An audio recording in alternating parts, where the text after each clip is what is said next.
ओम श्री परमात्मने नमः। श्रीमद्भगवद्गीता अथ प्रथमोऽध्यायः। धृतराष्ट्र उवाच। धृतराष्ट्र बोले, हे संजय, धर्मभूमि कुरुक्षेत्र में एकत्रित युद्ध की इच्छा वाले मेरे और पांडु पुत्रों ने क्या किया? संजय बोले, उस समय राजा दुर्योधन ने व्यूह रचना युक्त पांडवों की सेना को देखकर और द्रोणाचार्य के पास जाकर यह वचन कहा, हे आचार्य, आपके बुद्धिमान शिष्य द्रुपद पुत्र धृष्टद्युम्न द्वारा व्यूहाकार खड़ी की हुई पांडु पुत्रों की इस बड़ी भारी सेना को देखिए। इस सेना में बड़े बड़े धनुषों वाले तथा युद्ध में भीम और अर्जुन के समान सूरवीर सात्यकी और विराट तथा महारथी राजा द्रुपद पुत्र धृष्टकेतु और चिकितान तथा बलवान काशीराज पुरुजित कुंती भोज और मनुष्यों में श्रेष्ठ शैव्य पराक्रमी युधामन्यु तथा बलवान उत्तमौजा सुभद्रा पुत्र अभिमन्यु एवं द्रौपदी के पांचों पुत्र, ये सभी महारथी हैं।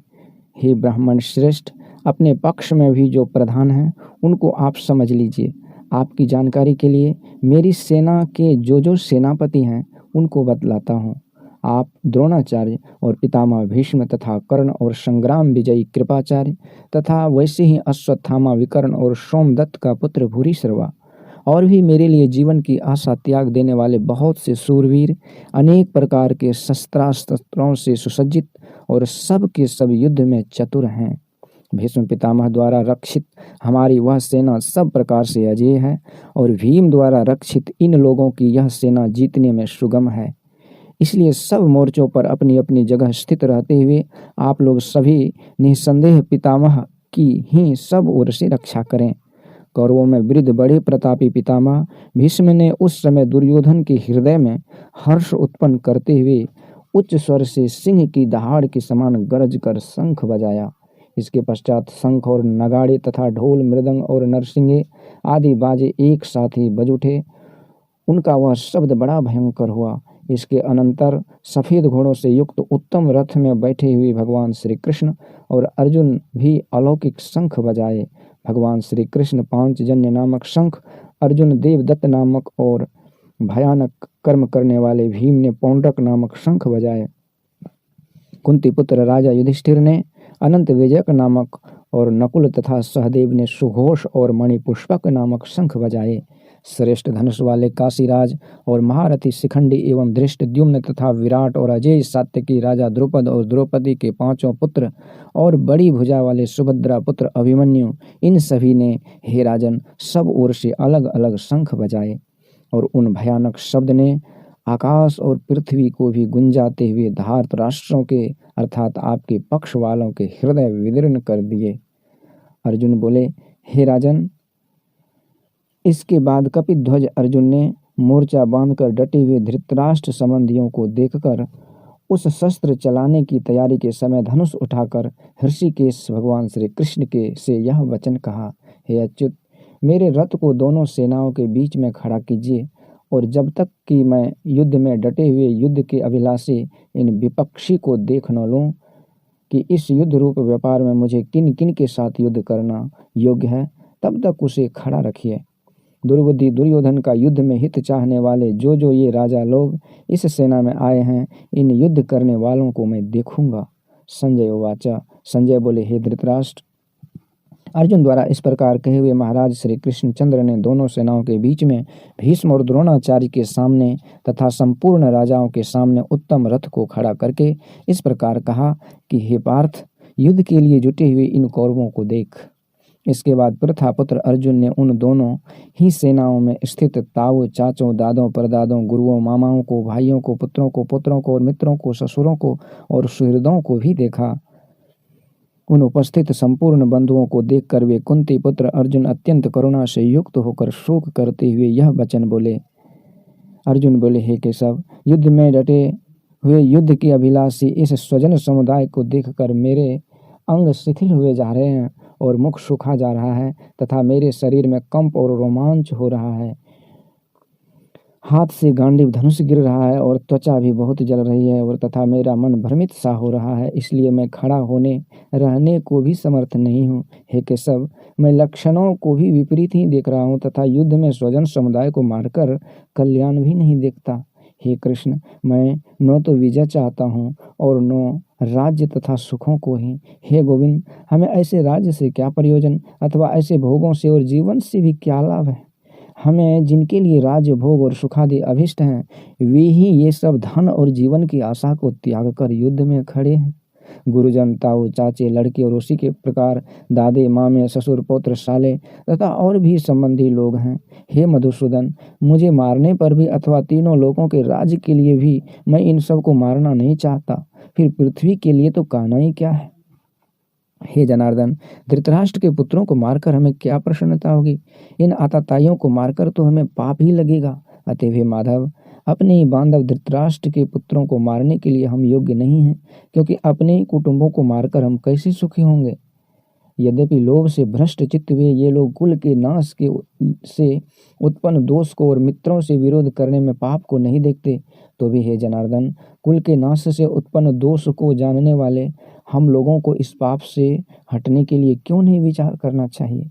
कुल के नाश से सनातन कुल धर्म नष्ट हो जाते हैं। धर्म के नाश हो जाने पर संपूर्ण कुल में पाप भी बहुत फैल जाता है। हे कृष्ण, पाप के अधिक बढ़ जाने से कुल की स्त्रियां अत्यंत दूषित हो जाती हैं, और हे वार्ष्णेय, स्त्रियों के दूषित हो जाने पर वर्ण संकर उत्पन्न होता है। वर्ण संकर कुल घातियों को करने योग्य नहीं है, अर्थात तुझे भय नहीं करना चाहिए, क्योंकि क्षत्रिय के लिए धर्म युक्त युद्ध से बढ़कर कोई कल्याणकारी कर्तव्य नहीं है। हे पार्थ, अपने आप प्राप्त हुए और खुले हुए स्वर्ग के द्वार पर द्वार रूप इस प्रकार के युद्ध को भाग्यवान क्षत्रिय लोग ही पाते हैं। किंतु यदि तू इस धर्मयुक्त युद्ध को नहीं करेगा तो स्वधर्म और कीर्ति को खोकर पाप को प्राप्त होगा, तथा सब लोग तेरी बहुत काल तक रहने वाले अपकीर्ति का भी कथन करेंगे, और माननीय पुरुषों के लिए अपकीर्ति मरण से भी बढ़कर है, और जिनकी दृष्टि में तू पहले बहुत सम्मानित होकर अब लघुता को प्राप्त होगा, वे महारथी लोग तुझे भय के कारण युद्ध से हटा हुआ मानेंगे। तेरे वैरी लोग तेरे सामर्थ्य की निंदा करते हुए तुझे बहुत से न कहने योग्य वचन भी कहेंगे। उससे अधिक दुख और क्या होगा। या तो तू युद्ध में मारा जाकर स्वर्ग को प्राप्त होगा, अथवा संग्राम में जीतकर पृथ्वी का राज्य भोगेगा। इस कारण हे अर्जुन, तू युद्ध के लिए निश्चय करके खड़ा हो जा। जय पराजय, लाभ हानि और सुख दुख को समान समझकर उसके बाद युद्ध के लिए तैयार हो जा। इस प्रकार युद्ध करने से तू पाप को नहीं प्राप्त होगा। हे पार्थ, यह बुद्धि तेरे लिए ज्ञान योग के विषय में कही गई। अब तू इसको कर्म योग के विषय में सुन। जिस बुद्धि से युक्त हुआ तू कर्मों के बंधन को भली भांति त्याग देगा, अर्थात सर्वथा नष्ट कर डालेगा। इस कर्म योग में आरंभ का अर्थात बीज का नाश नहीं है, और उल्टा फल रूप दोष भी नहीं है, बल्कि इस कर्म योग रूप धर्म का थोड़ा सा भी साधन जन्म मृत्यु रूप महान भय से रक्षा कर लेता है। हे अर्जुन, इस कर्म योग में निश्चयात्मिका बुद्धि एक ही होती है, किंतु अस्थिर विचार वाले विवेकहीन सकाम मनुष्यों की बुद्धियां निश्चय ही बहुत भेदों वाली और अनंत होती हैं। हे अर्जुन, जो भोगों में तन्मय हो रहे हैं और जो कर्म फल के प्रशंसक वेद वाक्यों में ही प्रीति रखते हैं, जिनकी बुद्धि में स्वर्ग ही परम प्राप्य वस्तु है और जो स्वर्ग से बढ़कर दूसरी कोई वस्तु ही नहीं है, ऐसा कहने वाले हैं, वे अविवेकी जन इस प्रकार की जिस पुष्पित और दिखाओ शोभा युक्त वाणी को कहा करते हैं, जो कि जन्म रूप कर्म फल देने वाली एवं भोग तथा ऐश्वर्य की प्राप्ति के लिए नाना प्रकार की बहुत सी क्रियाओं का वर्णन करने वाली है। उस वाणी द्वारा जिनका चित्त हर लिया गया है, जो भोग और ऐश्वर्य में अत्यंत आसक्त है, उन पुरुषों की परमात्मा में निश्चयात्मिका का बुद्धि नहीं होती। हे अर्जुन, वेद उपर्युक्त प्रकार से तीनों गुणों के कार्य रूप समस्त भोगों एवं उनके साधनों का प्रतिपादन करने वाला है। इसलिए तो उन भोगों एवं उनके साधनों में आसक्तिहीन, हर्ष शोकादि द्वंद्वों से रहित नित्य वस्तु परमात्मा में स्थित योगक्षेम को न चाहने वाला और स्वाधीन अंतःकरण वाला हो। सब ओर से परिपूर्ण जलाशय के प्राप्त हो जाने पर छोटे जलाशय में मनुष्य का जितना प्रयोजन रहता है, ब्रह्म को तत्व से जानने वाले ब्राह्मण का समस्त वेदों में उतना ही प्रयोजन रह जाता है। तेरा कर्म फल करने में ही अधिकार है, उसके फलों में कभी नहीं। इसलिए तू कर्मों के फल का हेतु मत हो तथा तेरी कर्म न करने में भी आसक्ति न हो। हे धनंजय, तू आसक्ति को त्याग कर तथा सिद्धि और असिद्धि में समान बुद्धि वाला होकर योग में स्थित हुआ कर्तव्य कर्मों को कर। समत्व ही योग कहलाता है। इस समत्व रूप बुद्धि योग से सकाम कर्म अत्यंत ही निम्न श्रेणी का है। इसलिए हे धनंजय, तो सम बुद्धि में ही रक्षा का उपाय ढूंढ, अर्थात बुद्धि योग का ही आश्रय ग्रहण कर, क्योंकि फल के हेतु बनने वाले अत्यंत दीन हैं। समबुद्धि युक्त पुरुष पुण्य और पाप दोनों को इसी लोक में त्याग देता है, अर्थात उनसे युक्त मुक्त हो जाता है। इससे तो समत्व रूप योग में लग जा। यह समत्व रूप योग ही कर्मों में कुशलता है और कर्म बंधन से छूटने का उपाय है, क्योंकि समबुद्धि से युक्त ज्ञानी जन कर्मों से उत्पन्न होने वाले फल को त्याग कर जन्म रूप बंधन से मुक्त हो निर्विकार परम पद को प्राप्त हो जाते हैं। जिस काल में तेरी बुद्धि मोह रूप दलदल को भली भांति पार कर जाएगी, उस समय तू सुने हुए और सुनने में आने वाले इस लोक और परलोक संबंधी सभी भोगों से वैराग्य को प्राप्त हो जाएगा। भांति भांति के वचनों को सुनने से विचलित हुई तेरी बुद्धि जब परमात्मा में अचल और स्थिर ठहर जाएगी, तब तू योग को प्राप्त हो जाएगा, अर्थात तेरा परमात्मा से नित्य संयोग हो जाएगा। अर्जुन वाचा, अर्जुन बोले, हे केशव, समाधि में स्थित परमात्मा को प्राप्त हुए स्थिर बुद्धि पुरुष का क्या लक्षण है? वह स्थिर बुद्धि पुरुष कैसे बोलता है, कैसे बैठता है और कैसे चलता है?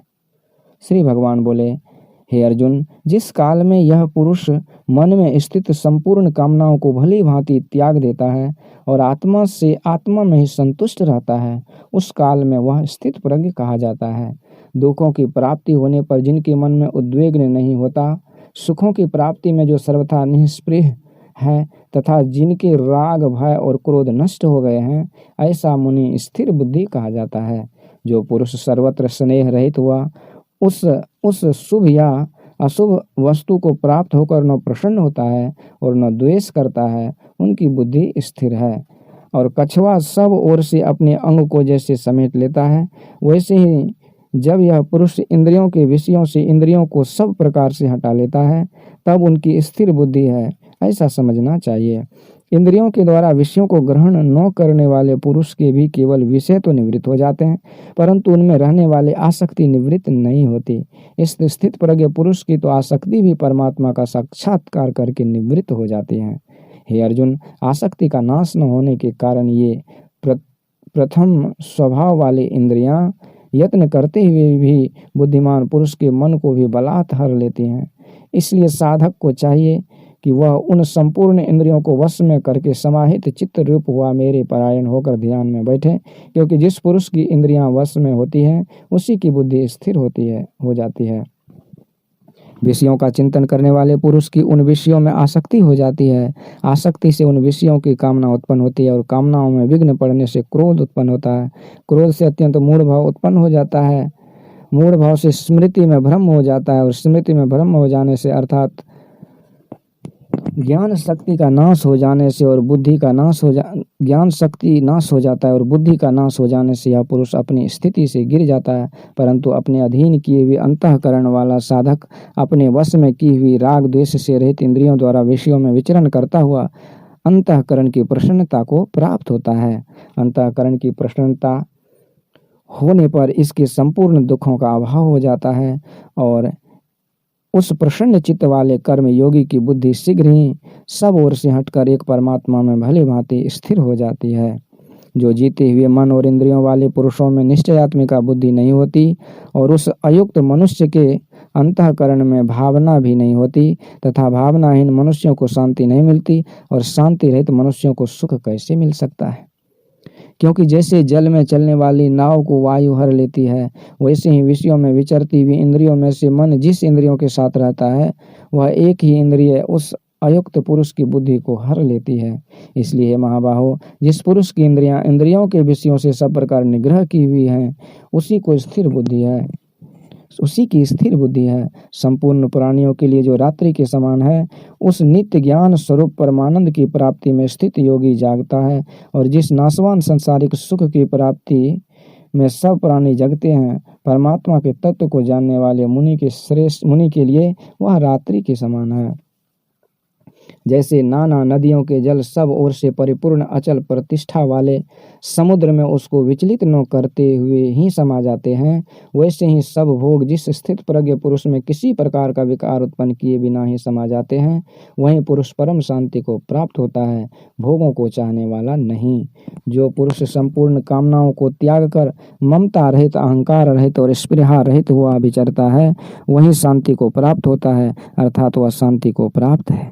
हे अर्जुन, यह ब्रह्म को प्राप्त हुए पुरुष की स्थिति है। इसको प्राप्त होकर योगी कभी मोहित नहीं होता और अंतकाल में भी इस ब्राह्मी स्थिति में स्थित होकर ब्रह्मानंद को प्राप्त कर लेता है। ओम तत्सदिति श्रीमद्भगवद्गीतासु उपनिषत्सु ब्रह्म विद्यायां योगशास्त्रे श्री कृष्णार्जुन संवादे सांख्य योगो नाम द्वितीयोऽध्यायः।